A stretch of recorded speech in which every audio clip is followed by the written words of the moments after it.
President Donald Trump on Thursday peppered his Twitter feed with falsehoods, claiming the media is ignoring a controversy he's dubbed Spygate, and is maliciously pushing the idea that he fired FBI Director James Comey because of the Russia probe, an explanation the president himself offered in the days after the ousting.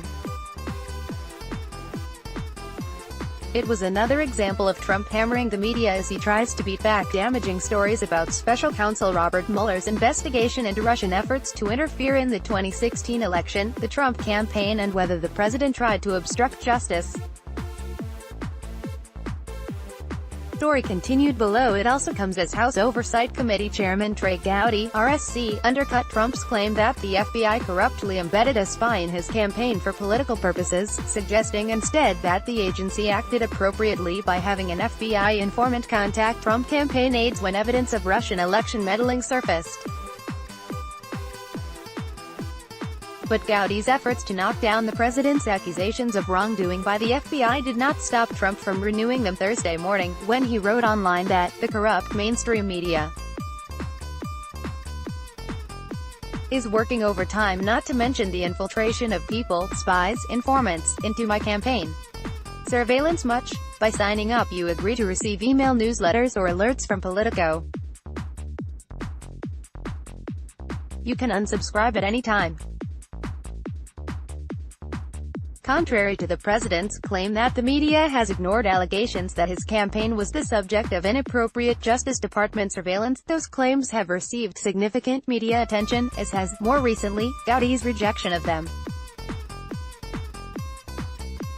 Perhaps even more truth-stretching was the president's claim online that, "I never fired James Comey because of Russia," but that, the corrupt mainstream media loves to keep pushing that narrative, but they know it is not true.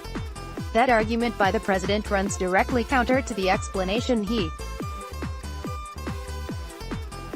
offered NBC News' Lester Holt in the days after he fired Comey, when he said had already made up his mind to fire the then FBI director before Deputy Attorney General Rod Rosenstein recommended it, and that he did so with the Bureau's Russia investigation weighing on his mind. Trump's suggestion Thursday that he did not fire Comey because of the Russia probe also contradicts the explanation that Rudy Giuliani, a member of the president's outside legal team, offered earlier this month.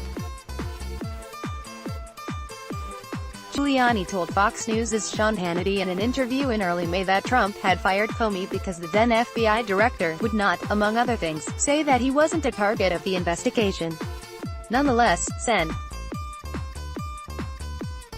Mike Lee, R. Utah, seemed willing Thursday morning to accept the president's version of events, telling CNN that his understanding was that Trump had fired Comey because he was concerned about the way that Mr. Comey had handled the Hillary Clinton investigation, an explanation that matches the recommendation offered by Rosenstein. Even after the CNN anchor played for Lee a clip of Trump saying he had fired Comey over the Russia probe, the Utah senator insisted that it was also about the Hillary investigation. The president's tweets about Comey and spying allegations followed one earlier on Thursday in which he lashed out at Bob Iger. Ross reported last December that former National Security Advisor Michael Flynn would testify that the president had directed him to make contact with the Russians, an inaccuracy that prompted ABC to suspend its chief investigative correspondent for 4 weeks and reassign him to a department where he no longer covers the president. Despite Trump's complaint that ABC did not apologize for its mistake, the network issued a statement at the time reading, "We deeply regret and apologize for the serious error we made yesterday."